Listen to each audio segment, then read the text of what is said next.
como é que a nova diretriz orienta o tratamento de pacientes com diabetes tipo 2 recém-diagnosticado de risco cardiovascular baixo ou intermediário e que não apresentam sobrepeso ou obesidade, ou seja, são pacientes magros. Uma raridade, né?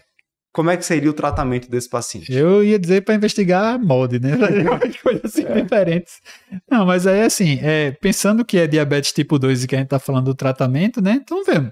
Você não tem obesidade, você não precisa botar uma droga direcionada para obesidade. Você não tem alto risco cardiovascular, você não precisa de priorizar a redução de risco cardiovascular.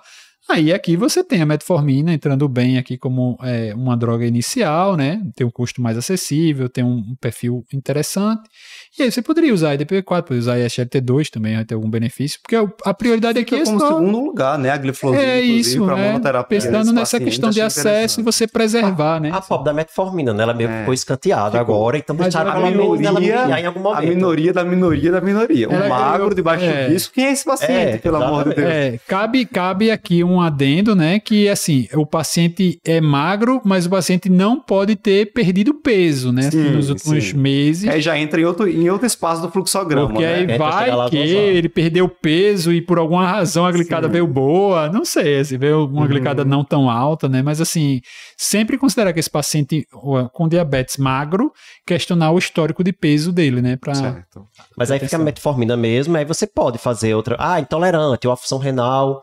É a questão limitante. Aí você vai para o inibidor de SGLT2 ou é um idoso frágil, né? Aí você começa a ir no inibidor do BPP4, não é só a metformina. Tem que pensar também nas outras... quem é esse paciente, né? Nas outras questões ali que podem estar envolvidas. E se a glicada for mais alta?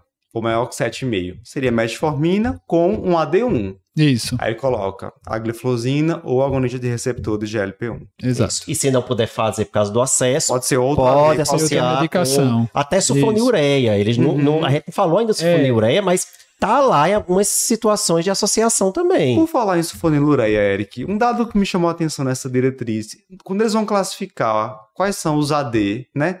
Os antidiabéticos que não reduzem desfecho, mas são seguros do ponto de vista cardiovascular, eles excluem a glibenclamida. Então, consideram apenas gliclazida e glimepirida. Sim. Isso partiu daqueles estudos de coorte, né, retrospectivos, mas a gente não tem ensaio clínico, né, que tem associado a glibenclamida, mas risco de evento. Quem vai estudar glibenclamida hoje em dia? Sim, mas assim, só para deixar claro que a gente não tem um trial que tenha mostrado que glibenclamida aumentou o desfecho cardiovascular. Mas se você pensar só na parte de hipoglicemia, do risco de hipoglicemia... Sim. É porque ele usa na definição que são seguros do ponto de vista cardiovascular. Né? Tem hipótese, porque a gente vai ter ali, se você for buscar resultado de acorde, VADT e tal, tem aqueles grupos de pacientes que tiveram maior evento de hipoglicemia, maior ganho de peso e que acabou aumentando o evento cardiovascular, né?